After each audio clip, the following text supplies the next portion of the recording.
Dit is de podcast van Omroep Friesland. Noordewien. Met Willem de Vries. Kom verder.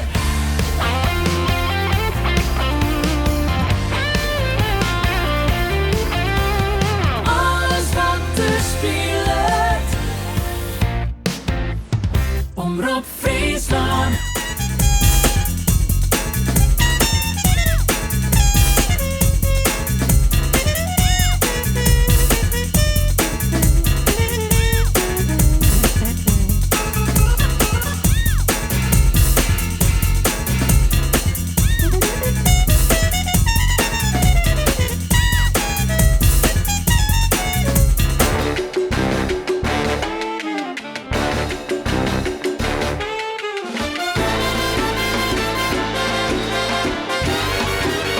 Dit is Noordewien. Goeie, en welkom bij Noordewien. Je hoort bij mij een bijzondere gast om de tafel. Het is een man die ik al heel lang ken. Het is ook wat ongemakkelijk, want het is een oud collega van mij. Maar hij is intussen met pensioen. We gaan een heel mooi feestje gaan. Hij had een hele lange tijd voor Omroep Friesland werken. Met name in de cultuur. Dat wie dus geerwerking in de Koperen Tuin. Het cultuurprogramma van Omroep Friesland. Maar hij had nog volle meer die kunst. Hij had een cd maken. Recensies de laatste tijd. Boekhoedjong. Een boekhoedjong. Dankjewel Henk de Biezenbeek. Mooi, dat is de best. Welkom. Dankjewel. Wat mag ik nog gewoon vullen? Nee, hè? Ik ga geen draaiboek. Nee? Hoe is het? Goed. Ja? Ja, zeker. Ja. Nee, pensioen bedoel je toch? Ja.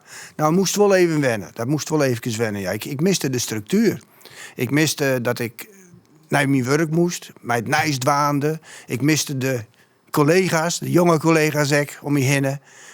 Maar daar ben ik nogal aan gewend en ik had smoor druk. Bij mij? Komt helemaal goed.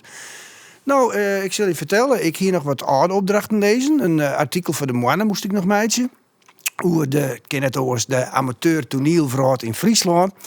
Ik moest nog wat orenskreeuwopdrachten doen. Ik zit in het bestuur van de cultuurkerk van Baat. Die woont opzetten binnen. Hij intussen nu eerste concert al met Janneke Warringa. Hele volle kerk, dus dat is mooi. Maar er moet nogal wat onder die kerken gebeuren. Dus ik ben nou meer een bouwmaster, zeg maar. Die wc's renoveren moet als een programmeur. Ja, maar dat tocht het nog bot of net? Of valt het Nee, dat valt ook zo aan. Maar hij is aardig winddicht. wij hier een huisje, Willem. Ik uit 1890.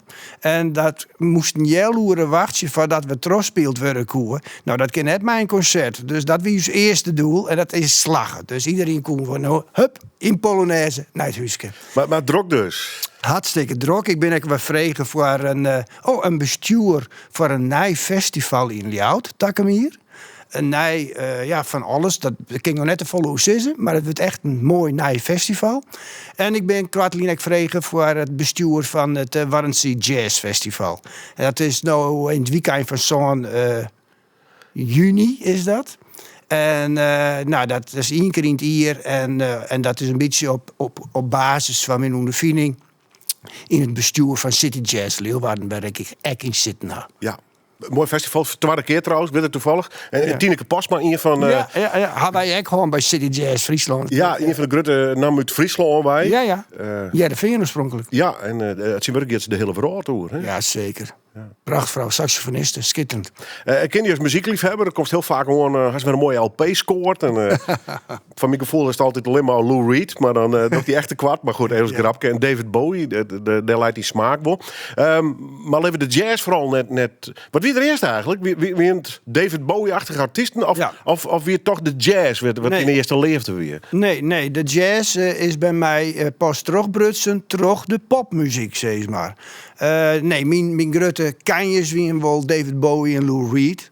Mijn liedje voor Lou Reed. Hoewel Bowie mij bij het meest beïnvloeden had als figuur in totaal. Ik wie trouwens de eerste jongen in Ljout met een David Bowie kapsel. Was dat wel, joh? Kun je dat definiëren? Wat is een David Bowie kapsel? Dat wie heeg op een holle, zeg maar. Heeg op een holle. En dan de eren eruit knipt, zeg maar. En dan zoals je in Aladdin Sane op een hoestje. En dan een beetje zo'n bouwvakkers hoe neemt dat ik wist? Zo'n Een matje, hè? maatje in je nek, ja. En ik hier toen Aladdin Sane, hier kijken, of Aladdin Sane, maar het weer dan eigenlijk dat grapje, hè? De LP heet Aladdin Sane, de wonderlamp. Maar het weer dan eigenlijk Aladdin, een man insane. Gek. Maar goed, en toen ben ik met die hoes naar kapper Bulthuis gegaan. Dat zie ik nog altijd van. Wie er een kapper Westen Hinnekoers bij het verhaal van David Bowie. Ja, zeker. Oké. En toen ben ik met die hoes naar een Bulthuis toe gegaan. En daar zeiden ze, nou wat is dit nou weer? Ik zei, ik word Sam in Hira. En dat had ze toen dien. Prachtig, hoor. Was dat voor het stuurt dus? Ik was net voor het stuurt. Het waren letterlijk wel oors, want toen zie je het op het gymnasium. En dan die ik een pak hoor. Dus dan kleed ik me helemaal in een pak, in een kostuum. Maar ik ging een jaloeren nodig om dat hier goed te krijgen, zeg maar. En dan gebeurde het wel eens, dan kwam ik correct te let op squallen. En dan die ik de door hier en dan zei ze, en stiek ik daar in volle naad en dan zei ze, hoe is dit weer mogelijk? Nou ja, dat was prachtig natuurlijk. Stedelijk gymnasium, toch? Dat was het Stedelijk Gymnasium, ja. Had je in je middelbare squallen gehoord? Nee, twa. Ik ben de 5e klas op Stedelijk Gymnasium geweest. En daarna heb ik de squallen aanmaken steeds maar op het SSG. Ja, waarom? We hebben best oerstapt. Nou ja, ik hier De volle pakken hoor. te volle pakken hoor. En ik hier te volle bezigheden bezwaaien om goed mijn huiswerk te doen. Iets te volle David Bowie en te weinig wiskunde. zeg maar. Op het gymnasium is ik steeds met de literatuur, de leefde van de literatuur ontstaan. Dat ik zeg maar, mijn aardigheid voel in het schreeuwen van gedichten en proza en al dat soort dingen meer. Ik kwam in grote vriend Geert Gratematje. Daar ben ik nog heel tijd vriend mee, zeg maar. En dat klikte tussen ons. Ik kwam een soort bij de Riens Gratema thuis, bij de familie Gratema. Daar had ik een heel soort jazzmuziek al tasje gekregen. En een soort leven van cultuur en podiumkunsten. En daar is het eigenlijk wel een beetje begonnen. Ja, maar toch had bij hem ook wel optreden, toch? Jazeker. Ja, Geert en ik hebben altijd een cabaret gewoon. En wij schrijven onze eigen teksten, maken onze eigen muziek. We zijn altijd eigenlijk een beetje grensoverschrijdend bezig, dat wel. En ik weet nog wel, we hier als Quasimodo nemen, u zegt wel. En we hier als begintune hier we dan, maak even goed nadenken. Geert speelt piano, ik speel gitaar. En te jaren hier we dan een duo, letter uitbreiden tot meer meesken, mij meer meesken. En dan begin je weer van, door het open raam van de lente vliegt het vroege voorjaarskind. En met zijn waterhoofd vol scheuren vraagt het hoe ik de lente vind. Dan zing ik Valderalderie, dan zing ik Valderaldera, Biezebeek en Gratema. Ja. Dat is nog weer trouwens. Ja. Dat kan je nooit weer uit. Er binnen dingen die viert je nooit weg, nee. En dat had misschien ook wel met het ouder worden te krijgen. Hè? Dan weet je alles nog heel goed uit je jonge eindtijd. Ja. Hier, de verklaarders die als het ware, als puber, tiener, maak je het een beetje zin of net? Of hier staat die voorbeelden. Maar stiest ik al op de planken toen? Op squallen zelf? Ja, wij zitten... Bij voorstellings? Ja, wij zitten soort. Ik zit bij de toneelclub van het gymnasium. En ik zit in de cabaretploeg van uw docent Nederlands, Rob Vrouwenvelder. Daar zit Geert ook weer in. En we sjoggen elkaar nog heel tijd. Als reunie, steeds maar. Geweldig. En dan maken wij dus eigen teksten. En Rob Vrouwenvelder weer en ik de regisseur. Dus daar gingen we wel cabaret. En Geert en ik gingen daar zelfs verder met ons eigen cabaretprogramma. Gingen we een liedje tour, toch Friesland, al die dingen meer. En ja, hartstikke aardig. En wat zou ik nou zeggen? Oh ja, nou, ik ben even de draad kwijt. Je bent wel op een paard, Friesland. Ja. En zo ben we dus ook voor het eerst bij Omroep Friesland komen. In 1970. Hoe is dat regelen? Dat hier ik net regelen. Dat we via een orendocent, Jan-Pieter Jansen. En Jan-Pieter Jansen die volgen mij een beetje. En Ian, dat zou ik vertellen. In de Begijnenstraat is die een jongerencentrum. En daar traden wij ook op, Geert en ik. En dat dienen we zelfs. En dan vregen we €1 entree. En dat die altijd uitverkocht. En dan maken wij gewoon een programma van oorloeren. Goenen nog, denk ik. Goenen, ja, Goenen weer. Ja.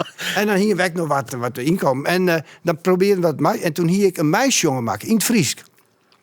Lietse Jon heette die, de sneeuwpop. En het gaat erom dat Lietse Jon die hing een sneeuwman met een sieden broekje aan. En de 's nachts om 12 uur wreef hij hem er wieltje aan. Nou, de kist wat begrepen wat er gebeurde. Het refrein wie dan ik van, oh jee, dat wie me wat. En in de sneeuwman ziet een god. Nou, dat vond Jan Pieter wel aardig. En die zei van, mij ik daar een interview schreeuw in de Striekel. Dat wie toen zeg maar, een soort voorrinner van de mannen. En dat mocht. Daar kwam heel soort commentaar op natuurlijk. En toen zei hij van, hij hier toen kunde om Griet van Duin. Dat was letters zijn vrouw. En Griet werkte bij de omroep. En die zeiden, Henk, was toen bij die cabaretploeg, waar bij u in de koperen tuin komen. In 79. En dat hebben we doen hier. Ja. Tjong. En de rest is haast history.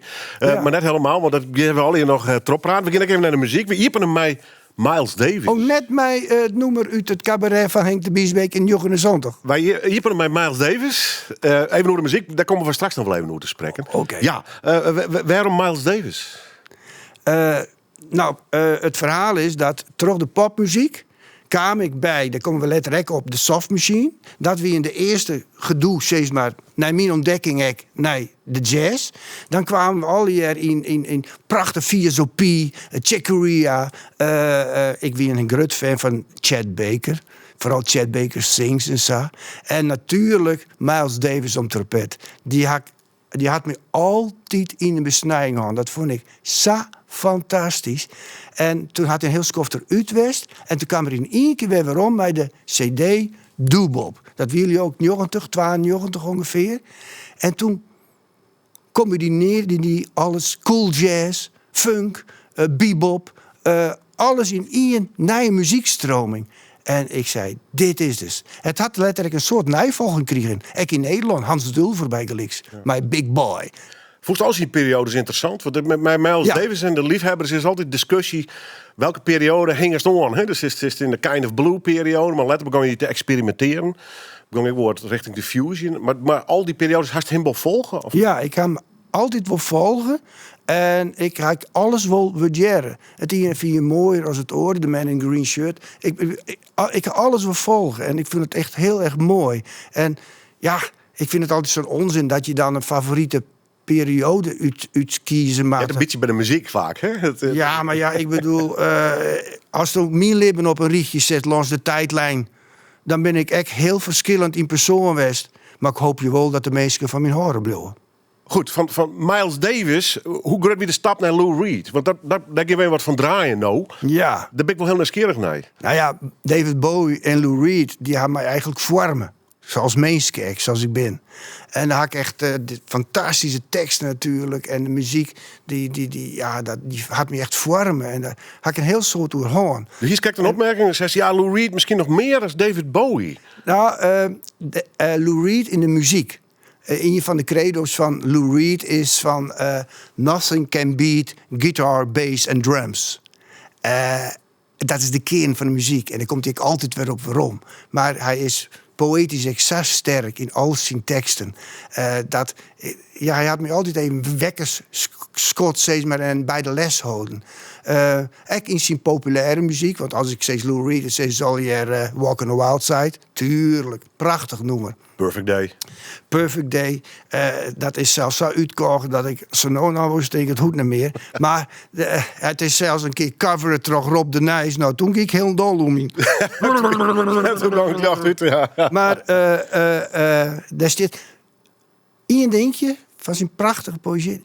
Dan rent het door het park heen op die prachtige, schitterende dij. En dan zei het er van... It was a beautiful day. You made me forget myself. I thought I was someone else. Someone good. Nou, prachtig. En dan fleur je weer helemaal op. En dan denk je, ja, misschien denk je dan... Je pakt altijd krentjes dat je denkt... Je slacht het een beetje op mij. Waar wit. En zij geeft het altijd in terug. En waarom nou correct deze plaat ik uitkiezen heb... Ik ben natuurlijk een groot fan, liefhebber, dat ken het ook. Als je van Lou Reed hoort, dan hoor je echt van de Velvet Underground. Andy Warhol had eigenlijk Velvet Underground groot maken toen in die tijd, in de Factory. Maar die vrood verneemde hoes, de banaan erop, pielen, and see slowly. Peel slowly and see. Ja, ach, prachtig. En dan moest die banaan er al loeken, het skilletje op de hoes. En dan kwam er echt nog een banaan onder wij. Dus dat was schitterend. Velvet Underground met Nico. En in jochentje, dan moet ik net liegen. Ik dacht, zo'n 80 is Andy Warhol Stone. Die is toen vermoord. Toch een fan. Een feministisch, androgyn, non-binair iemand die een boek schreef en hoe dat Andy dat uitjoeg. En dat woedde net. En toen had die vrouw, die had hem toen, oorhoopsketten, zeg maar. En dat had hij net doorleven. En toen is hij stoorn. Lou Reed, wie toen een beetje in de contramine met Andy Warhol. Maar echt met John Cale, een van de oprichters. En zijn grote vriend van de Velvet Underground. En toen ben ze weer bij elkaar gekomen. Bij de D van Andy Warhol. En toen gaan ze een prachtige LP horen maken. Songs for Drella. Daar ging ze het hele leven van Andy Warhol naar. En hoe zij er ik instenen wat zij als twaan mij maken ha. En dan zei Lou Reed, ik ga toch fout west. En die jouwt een ASCII song voor Andy Warhol. En dat is Wooden, Hello, It's Me. Hello, it's me. There was a great gallery show. Your cow wallpaper and your floating silver pillows. I wish I paid more attention when they laughed at you. Hello, it's me.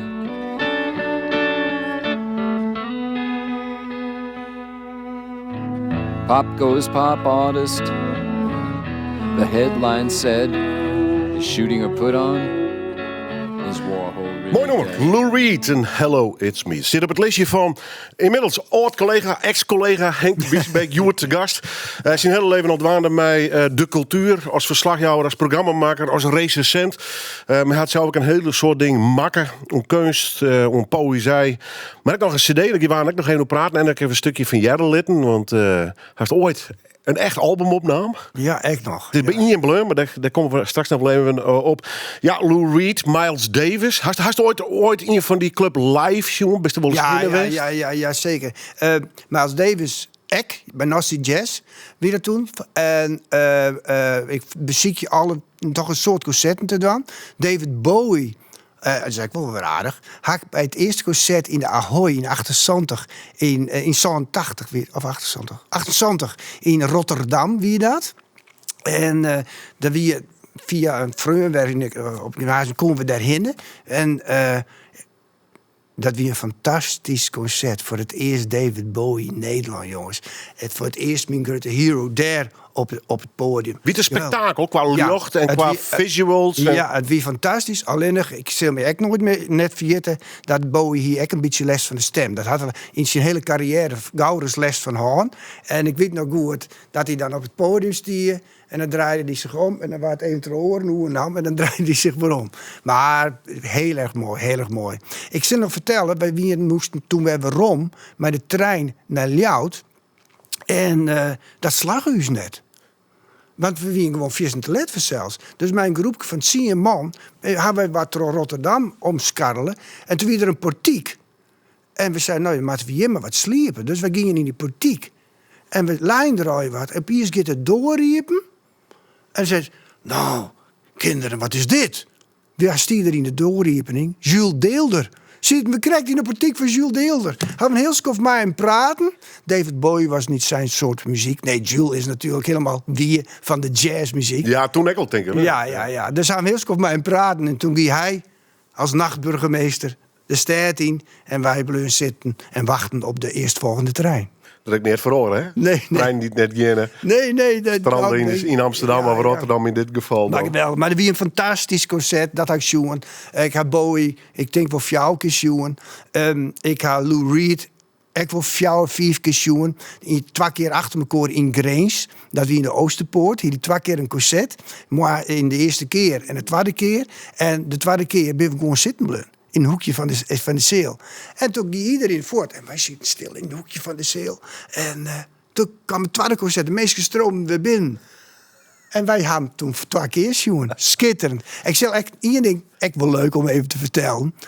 Want zij is Lou Reed ook. Het was een grote hork natuurlijk. Hè. Uit alle interviews dat blijken. Een grote hork. Daar heb ik ook nog een voorbeeld van. Maar hij trad erop, het wie geweldig.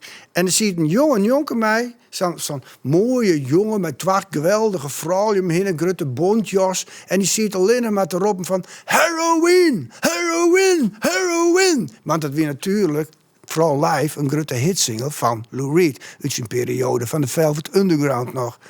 En op een bepaald moment pakt Lou Reed zijn gitaar, komt naar die jongen toe, boegt hem vooroer en zei: "Hey man, you want some heroin?" En die jongen, yeah! En Lou Reed zei: "Just make it legal." Ongelooflijk, wat een moment. Ja, ik zal het nooit meer vergeten. Ja, maar, Nee. maar een hork en een hark. Hij had natuurlijk, ik mijn journalisten had hij altijd vreselijk behandelen. In alles. Ik had zelf 1 keer meemaken dat we in Jorrentje, god toch gooi, zo'n 92 denk ik. Maar dat die op Pinkpop, toen kwam er op Pinkpop, David Byrne wie er ook nog bij, de Cults die er, Pearl Jam en Lou Reed. Nou, het reinde toe. En dan weer zinnen en dan reinde het weer. En wij stonden er voor het podium dat hij kwam. Lou Reed kwam op. Met een enorm minzin. Hier een Rob de Nijs steutje in hier. Ik denk, wat krijgen we nou weer? Begon te jongen. En wij zijn toen al jongen, hè, meidjes wat gezelliger. Wij zouden op die wachten. Wij stonden we gingen al je koud en al dingen meer. En toen op 1 keer kwam hij bij de song van Satellite of Love. Daan, daan, daan. You got that crazy feeling. Ding, dang, dong. En wij blied zongen dat refrein mij. Hij stopte de muziek. Hij shot die zongen en zei: nee, nee, nee. Nou, toen hiek ik het wel even aan met Mr. Reed. Ja, aan de andere kant, er is wel enige communicatie dan. Dus dat had er wel wel wat, vind ik persoonlijk. Later zit ik op in een groot theater. Een PR-vrouw die me uitnodigde hier om dat bij te wijzen. Die hier toen Lou Reed beglaat, steeds maar, bij die tour. En wat bleek nou? Hij hier ruzie mee. Hij wie toen trouwd met Sylvia. En hier die ruzie mee gaan. En toen wilde hij net uit de hotelkamer komen. Dat ze hier hem echt bonkt, is dit en smeekt. En toen uiteindelijk mij kregen en daarom hier die een mis in. Het wordt echt een klassiek rock'n'roll verhaal. Hè? Ja. Dwarsbongels. Och, maar het had hij echt mooie noemers kunnen. Skitterend. Volgens mij net wat Tjugin, ik loop die voort. Miles Davis, David Bowie, Reed, man leven al in het meer. Nee. Man die behoorlijk invloed gewoon had, die smaak misschien wel op, die opgroeien. Ja. Wat dierт met die toen het bekend was dat die man er net mee wien. Ik bedoel, best al een paar dagen verslag. Luxe die dat oor of net? Hoe speelt dat bij die? Nou ja, Lou Reed is toch op... die had volle lange lippen als we tochten. Ja. Nee, maar wat dierт met die? Ja, nou, dat zeg ik steeds. Met Lou Reed, wie ik een beetje mij lippen steeds maar. Dus toen hij stond, toen dacht ik, ja, het had ik mooi best. David Bowie pakte mij wel heel erg aan. Omdat we hier kreeg die grote uitstalling in Greenson. David Bowie is. En hij schitterende LP's maken. Dat is natuurlijk wauw, Black Star. Wat een prachtig oeuvre had die man opgebouwd. En Bowie is ook wel heel belangrijk geweest, steeds maar in de performance die ik mij kreeg in haar ek. De liefde voor de kunst, de liefde voor mode, beziek je die teksten zo mooi mogelijk te meiden. Bowie experimenteerde volop. Ze zeiden wel van, ja, het is een chameleon. Hij jat weer wat en dan maakt het er zijn eigen verhaal van. Maar hij maakte wel altijd heel dol zijn eigen verhaal. En hij wie ik een van de eerste mensen, dat bleek ik uit die tentoonstelling, die met Brian Eno, oorspronkelijk van Roxy Music, maar uiteindelijk zelfs een heel groot artiest worden, die liep het lokken naar wol. En Brian Eno had hem toen ik geholpen om steeds met die teksten in een soort computer te stoppen. En dan al je woorden dan, en die worden dan trommel voor heen hakselen en dan komt een hele nieuwe tekst vooruit. Nou, dat was fantastisch natuurlijk. Ze waren net de uitvinders van die new poetry, maar het werken wel. En het was natuurlijk heel erg leuk om te zien. Ja. Muziek, Ukulele Tango. Ja. Van de Armadillo String Quartet. Ja. Ja. Ja, dat is van Kurt Weill, de muziek, ja. Nou, ja. Hoe moet ik Kurt Weill in dit rietje zetten? We hebben het nog steeds over. Nou, ik kijk al een groot liefhebber best van Bertolt Brecht en Kurt Weill. Bijvoorbeeld de Drei Groschen oper. Dat is schitterende muziek. En dat doet de meesten ook wel wat. Maar ja, ik heb gewoon een brede smaak. Docht wel blikken, hè. Kist bij mij alle kanten nog. Ja, maar hoe verhoudt zich dat? Je had alleen een verhaal verteld van een Miles Davis, van een Lou Reed, Bowie. Ja, nou, toen ik bij Omroep Friesland kwam, na een carrière in de journalistiek, hè. Want ik ga natuurlijk ex-krone parsen. Ik ga bij Jans met Terpstra zitten, bij het persbureau. Daar ben ik ontwikkelen. Ik ben naar de Nije Tagong, het progressieve weekblad. En daarna ben ik naar de Drents Groningse Pers gegaan, naar de Emmen Couranten. En van daaruit ben ik naar Boompers gegaan, echt nog. Elektronische media. En dat weer voor kabelkranten. Ik weet niet of dat verschijnsel nog kist. Ja, de kabelkrant. Ja. Er binnen wel wat oerbliefsels van. Bij sommige lokale omroepen ga ik nog een soort van kabelkrant op zitten. Nou, dat heb ik initieerd, steeds maar in namen van Boompers. Van hele Mid-Nederland en ek in het noorden. En in het noorden hebben we dat neemt Nieuws TV. Met Klaas Jonsma, die leverde dan de redactie weer. Nou, en van daaruit ben ik uiteindelijk bij de omroep gekomen, maar dat was te groot. Ik wie een afdeling van 30 man. Ik wie gewoon een manager die alleen maar contact heeft met wethouders en andere mensen om eens goede zaken te regelen. En ik miste de journalistiek zo griezelig. Dat is, zei ik van, nou, toen kwam er een baan bij, vrij, een vacature bij Omroep Friesland, cultuurredacteur. Daar heb ik op solliciteerd en dat heb ik gekregen. Toen was ik de opvolger van Geert de Vries. En toen moest er een tune komen. En Geert een hele mooie Joe Jackson, echt een prachtige tune. Maar het moest wel een beetje oors natuurlijk. Ik kan horen stijl. Het moest al een beetje oors. Toen ik eerst, weet ik nog wel, Chris Rea een stukje. Dat wie ik wel aardig. Maar dat wie toch krekt net. En toen, ja, ik werd vanuit de leefde van Lou Reed. Ongelooflijk. Lou Reed, er is een LP, My Music of Kurt Weill. Lost in the Stars. En er staan nou mensen op als, nou, ik als Sting, maar ik als Marianne Faithfull, Tom Waits en Lou Reed vanzelf. En die plaat die draaide ik en toen weer er een instrumentaal nummer van Kurt Weill. En dat is het Yukali Tango. En die vond ik zo mooi. En toen dacht ik, als ik daar nou eens de tune van de Koperen Tuin van meidje. Ik had het eerste stukje eraf knipt. Karen de Jong, collega, spietige nog echt te betiert verstoren. Ja, ongelukkig, hè? Ja, die had toen insprutsen. Die zei nog, Henk, ik ga nog nooit wat cultureels insprutsen. Kind dat wel? Ik zei, wist kind dat? Had zij fantastisch dingen. En ik moet zeggen, die tune had toen 10 jaar lang de Koperen Tuin deel zet.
Muziek van Kurt Weill. Prachtig mooi het vier trouwens. Ja. En een bijzonder verhaal, bijzonder LP. Hij, Ik kwam laatst in de bakkentje bij een platenbeurs van zo'n 50. Meestal wel een blik bij net. Het is een unicum. Het is echt een prachtplaat. Ja, nou, Keep je dat ding? bij deze dus. Goed, het is de stem van Henk de Biezenbeek. Die is te gast. Nogmaals, oud-collega, heel lang bij de omroep werken. Ik een heel soort oorzaken dienen. Hij is met pensioen. Drokker rozeer. Zeggen ze dan wel eens. En Maar net meer in de dagelijkse gang van zaken. Je bij de omroep douane, maas erheen en journalistieke bijdragers leveren. Ik kreeg het is wel heel aardig, was een heel pro ding mijn naam. Dat vind ik echt heel leuk. Uit mijn archief. Van een David Bowie toast het al je vinyl. Ik pik er even één ding uit. Want dan kwam ik mij een krantenartikel aan. 1981, overigens het Hoes en Hoes. En ik lees alleen maar even de kop. Verbaasde toeschouwer in een woelige wereld. Ja, dat vond de journalist toen van mij. Toen dat we zien conclusie. En dat is wel lekker een beetje zo misschien, ja. Nou ja, en daaronder zit dan zondagsdichter Henk de Biezebeek. Ja. Ja. Bist u nog steeds zo'n verbaasde taskoger? Ik ben een taskoger, ja. En misschien nog Verbaast hij nog steeds? Ja, ik bleef echt verbaasd, denk ik wel, ja. Ik ga in die tijd, toen we bij de Nijwerken met Alex Alvering, dat luister ik bij die, Draminims maken. Dat maken we in de Nij een cartoon. En wij woeren dan toch de werkelijkheid te minimaliseren. Woeren we het tragische, het detail, maximaliseren. Dus een soort voortlitten en daardoor de boodschap die we vertellen willen, vergrutsen, zeg maar. En dan schreeuw ik echt achterin, leeuw ik van, als ik me goed herinner, in een artes van emotie loop ik mij verbazend rond en beschrijf met fijn penseel wat ik achter tralies vond. Klopt helemaal. Ja, nog steeds. Ja, Nou, ja, hey, dat is goed wat zo. komt uit? Wanneer uit joggentje? Heel laat in het al. Het zit voorin, als het goed is. Dat is bij boeken meestal zo. Ik zal even Dat voor die je zien. even voorin zit. Ja, achterin, ik nog wel eens even zien. Jongetje in 83, de eerste druk dit. Ja. Kijk. Ja, een beetje in dezelfde periode als dat krantenartikel. Ja, en dan gingen wij, echt mij die schilderijen, gingen we terug heel Nederland heen. En dan exposeerden we. En er had zelfs even sprake van West dat ze als placematbroek willen zoeken in Jerint Ljouter Eetcafé Het Leven. Dat is toen krekken trok omdat het iets te onbegrijpelijk weer. Maar ja, in die tijd maak ik een soort gedichten en daarom heb ik die woelige wereld. Ik heb altijd zondagsdichter, waar mij toen ik vreeg, was er een gedichtje geschreven. Ik had toen in die tijd echt een gedichtje geschreven. Kijk wel even voorlezen. Zondagsdichter. Spoog ik in het bruine water, geel-groene kwak. De vogel poepte even later op mijn zwart zondagse pak. Wat master ik mij? Nou, we pakken even twee kunstvormen eigenlijk. Hè. Dus aan de ene kant het visuele en aan de andere kant het inhoudelijke van je poëzie. Ja. Maar eigenlijk om hetzelfde boodschap te vertellen, die verhaal van het drama zit er misschien wel in het liedje, in het subtiele. Ja. En toch, ik wil dan graag. Ik ben toch net zo'n moderne dichter. Ik ben altijd wel een vrij ouderwetse dichter, beschreeuwende dichter daarin West. Dan zie je dingen en dan denk je, ach verhip, ja, zo is het. Ik had bijvoorbeeld toen ik een gedichtje ooit te schreeuwen. In die tijd, Salang Lino, Panorama, weet ik nog wel. En dat weer dan van de oude vader, denk ik spottend. Als ik hem zie zitten loeren naar de overkant. Overjarige brunette, dikke borsten, heerlijk stuk. Maar zo hij dan naar moeder kijkt, naar de meid in moeder kijkt, zijn bron van geluk. Prachtig.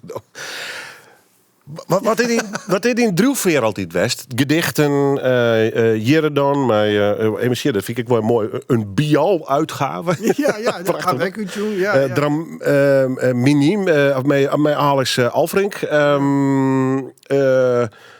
Maar wat is in Druwveer West? Het performen, het vertellen van die verhaal of juist het verwerken van de werkelijkheid? Nou, Wat druwt hij? Ja, life is rock and roll. Dat is mijn droom van West al. Ik dus met Geert, graten maar op een paar diers. Ja, we waren altijd bij. Maar ja, het weer een tijd. Wij kwamen bij elkaar, mijn groepje. En door zou je gamen, dat dingen wij net. Wij kwamen bij elkaar en dan besprutsen we de nieuwste bundel, gedichtenbundel van Remco Kampert.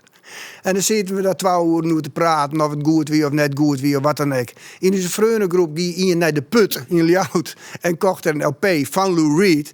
En dan gingen we maar eens heen om een pick-up te zitten. En dan praten we de nieuwe LP van Lou Reed, hoe die wie en al die dingen meer. Dat is wel heel erg gymnasium, hè?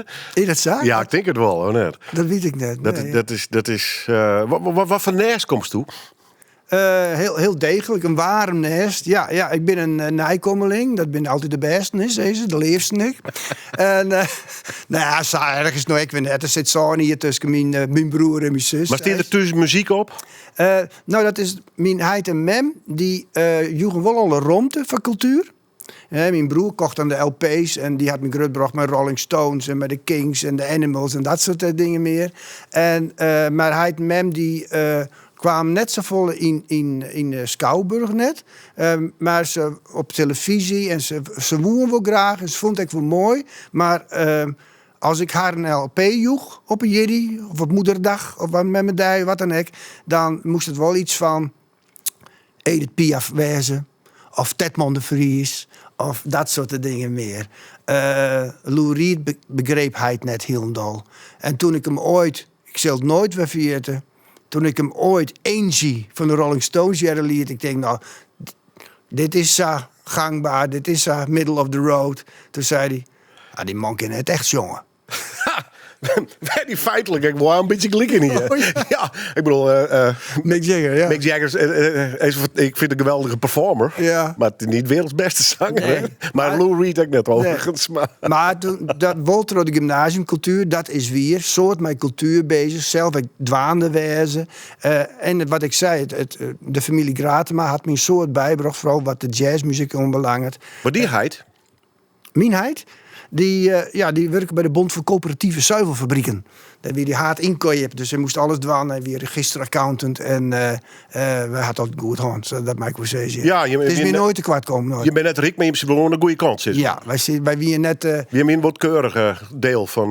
Nou, wij zijn heel deun opbrocht. Dus ik heel zuinig en bewust. Altijd het duurste van het duurste. Maar wel heel zuinig mee omgaan. En met de Bijbel in de hand? Nee. Net met de Bijbel in de hand. Ik ga wel op snijskwallen zitten. Maar wij zijn hervormd. En mijn heid wie vanuit Epenbier onderwijs. Ik ben wel, ja dat is wel heel raar om te zeggen, fel anti-griffemeerd op Rutbrocht. Ja, Ja, wie dat skelbe thuis. ja dat wie wel een skeld. Waar kwam die? Nou, dat is nog vanuit Bennetiet van mijn mem, zeg maar.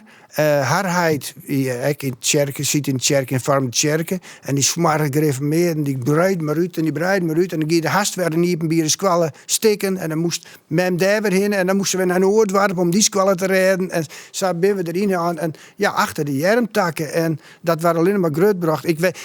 Voerden, zeg maar. Wij wensen nu een grijde. In het Nederland weer daar. Maar al je sletsjes. En dan begon het te vriezen. En de christelijke squallen mochten net rieden.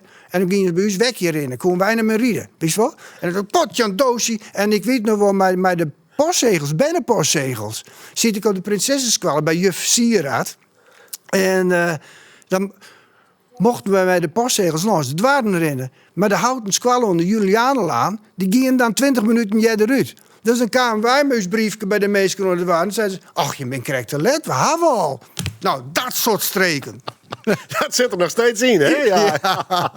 Nou, maar dat is onzin. Hè. Ik ben nooit zitwurdig, maakt mij niks uit. Ik vind leven en laten leven. Ja, maar snijskwallen dus, redelijk, nou, ze is gematigd hervormd opgroeid. Maar ik het zou een beetje zeggen?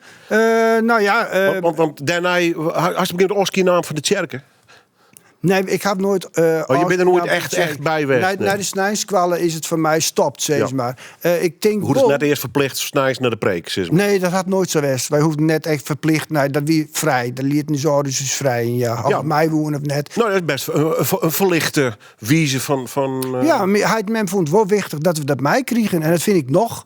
Maar dat vond mijn leraar Nederlands ook. Maar net drama. Nee, net drama, absoluut net. En ik net bidden voor het eten of wat in ik meer. Sterker nog, ik had een letter wutten omhoog met mijn ouders. Die afscheid nam van het kerken. Want zij zeiden, wij kunnen je net voorstellen dat als er een God in de hemel is, dat hij al deze ellende tastje, dat hij dat barrelit. Dat kunnen wij ons net voorstellen. Wij twijfelen erom, er is geen God meer. En toen zei ik van, ja, maar daar kan God niks ontwaan. Dat al die ellende gebeurt, dat binnen wij. Ik bedoel, hij is een prachtige zeswies in het Fries. De vrouw is net zo min, maar de meesten komen beter. Dat is een hele mooie, ja. Maar ik ben dus vrij op... En samen dat ik uit de tast in. Want ik ben nogal literair grenzen oergie. En dat mijn ouders zeiden... Henk... Kist nou net eens iets gewoons, meidje. Iets populairs, iets leuks. Als je een meisjesjongen maakt, dan is het weer hoe Lietse Jong, die is niemand hier. Ik ga een lied stien, ooit, bij een lied, in de finale. Maar dat lied, dat ging dan weer over transseksualiteit. Wie het eerste lied in Friesland wat over transseksualiteit ging. Nou, waarom dat nou weer? En dan, dat soort dingen wel. Ja, die gaan vaak op tafel zeggen... oh, wat had u Henk Joert weer betocht. Ja. Dat gevoel. Ja. Nou, dat is wel mooi. We hebben een cd uitgebracht, hè? Copying in Progress. Daar geef ik even de nummer van draaien. Ah, mooi. Prachtig. Ik doe wel eens wat dingen die meesten net begrijpen, denk ik dan. Want ik heb dus mijn hele leven publiceren, gedichten, een boek uit Junek, op D en Wille. Maar echt wel controverse. Het weer prachtige recensies. Maar toen Josse de Haan, echt een grutskreeuwer, die kwam toen bij en die schreeuwde toen echt vernietigende kritiek. Want hoe door ik... Dit is een boek, ik weet het als weet, D en Wille. Ben al je interviews die ik gewoon had voor de Koperen Tuin. Die had ik toen letter, dat wie een beetje 1-op-1 peteren, zeg maar. Hielke Tromp maakte dan een recensie over de schreeuwer. En daar had ik toen op fysiek van de uitjouwer Willem Winters van Perio. Die zei, Henk, was dat net eens bondelje? Had ik toen die in. En toen had ik oerl een inleiding schreeuwen. En Trinus Riemers maak ik interviewd. En toen beschreef ik dat ik bij de Grutte Scrower thuis aankwam. En toen zei hij, nou, mooi dat je er bent. En mijn eerste vraag wie aan hem, had je echt een goene voor mij te lenen? En toen zei hij, hoezo? Nou, ik zei, ik ben te laat, ik weet het, mijn excuses ervoor, neem me net kwijt.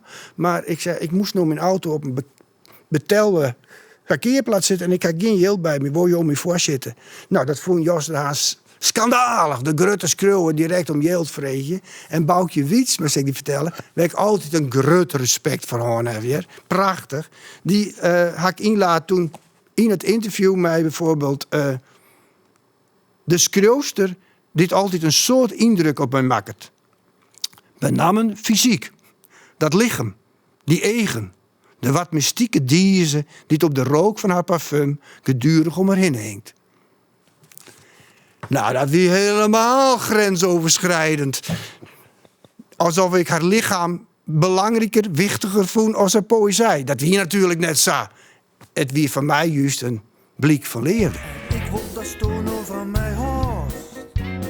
Ik wil dat stono van mij haast. Want het is koud zonder dij, zak koud zonder dij. Het is zo griezelijke koud.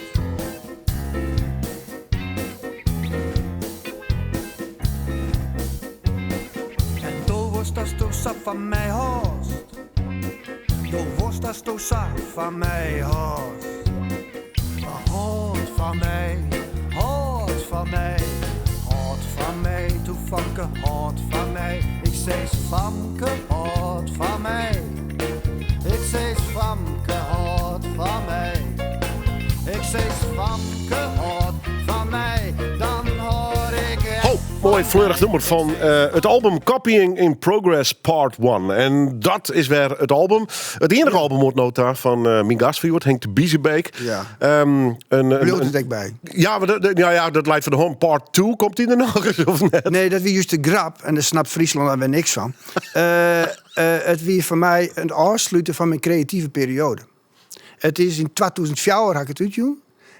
Maar heel symbolisch is het dus eigenlijk. Ja, want ik zei van, meesten gaan te lang terug, vind ik vaak. En dat wil ik net. En ik zei, er komt een einde aan om mijn scrollcarrière, om mijn creatieve carrière misschien wel. Ik wil het afsluiten met een soort oerzicht, steeds maar. En toen heb ik samen met Johan Siemensma, de pianist, en Geert Gratema zelfs in de achterhoede, altijd erbij. Had ik een soort concept maken. En toen dacht ik, dat is een mooi afscheid van mijn creatieve carrière. Relatief, want hij is hartstikke jong. Ja, maar ik vond het genoeg. Zei. Waarom? Ik vond het genoeg, zei. Nou, ik denk... Ik woon net als een troubadour langs de bejaardenhuizen en steeds maar over oude dingen. Ik ga heel veel respect voor artiesten die teruggaan. Echt mooie dingen, meisje. Adi de Boer natuurlijk, die draait ook al heel lang mee. En dan komt hij nou bij mij zo'n project met Stef Bos. Dat is fantastisch natuurlijk. En Ines Timmer is nog altijd still going strong. Het is prachtig. Vol viewer. Ja, natuurlijk. Alleen daar zeg ik mijn takkomst net. Dus ik denk, ik wil afsluiten en dan wil ik er echt iets moois van meidje. Nou, toen heb ik dit concert betocht. Het gaat eigenlijk een heel soort oer mezelf, oer mijn leven zelfs. Dat ken ik net oorzen. Ik kijk wel leuke dingen betocht, vind ik zelf. Naar je wudden. Als ik oer mezelf zeg, ik beschouw een lied bijvoorbeeld hem zichzelf. Nou, dat is toch wel aardig, hoor, net. Hem zichzelf. Wie nog net voorkomen, hoor. En dan denk ik van, dus ik beschouw dan ook de leefte van mij naar mijn ouders. Dat is wel mooi.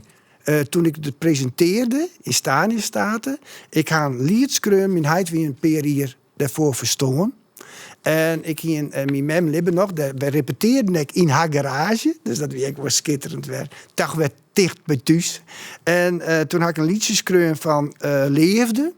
En dan hier ik van, bloost toch nog even bij mij. Sa staat er gewoon naar de eind. Ik houd in hand vast, maar do list mij steen. Hoe zal ik morgen verder gaan? En ik zong dat. Het was een prachtige dag. Ik stierde te jongen Willem van die zeel. De mensen waren stil. In één keer begint het te snijden. Het begint te snijden. En ik zag om me heen. Ik was er koud van. En ik zong dat liedje van... Morgen deze blom op die graaf. Vleen mij nou vier voort. Vleen mij in die dream. Vleen mij nou voorbij. En ik wie kleer. En het houdt op met snijden. En het feest komt verder. Nou... Ik ben net bijgelovig en heel dan net leeuwig eigenlijk. Maar toch denk ik dan, is er meer naar de dingen. Nou ja, zo nou nog knip ergens de natuur blijkbaar even. Ja. Even nog die cd nog, maar wat voor muzikanten had dat destijds opnam? En hoe had dat gewoon? Nou, dat wie net met de oude band waar we ooit begonnen binnen. Dit is met Johan Siemensma. Die kook dan weer via Paul Pasveer. Waar ik een heel soort met die in ha. Wie de zwager van Paul Pasveer. Robert Dorn, wie de drummer. Nou, die is nou hartstikke bekend als producer hè, van songfestivalliedjes en weet ik wat al meer. Bij band en wel een beetje van deze tijd. Kinderen voor kinderen, had hij ook bij zitten. Nico van der Hoek, wie is jurist, maar de bassist. Op gitaar, Thomas Overal, uw eigen cameraman. De cameraman? Ja. Nou, dat wie de band, daar hebben we skoft mee repeteerd. En uiteindelijk is het dit worden. En toen waren we oerl vregen om op te treden. En zei ik, nee... Dat ken het. Dit is een aaskeer. Ja, maar daar krijg ik een cd gebracht. Ja, daarom juist. Het is een aaskeer. Nou, dus niemand begreep er wat van. Maar dat vind ik net heel erg slim. Nee, de verwarring.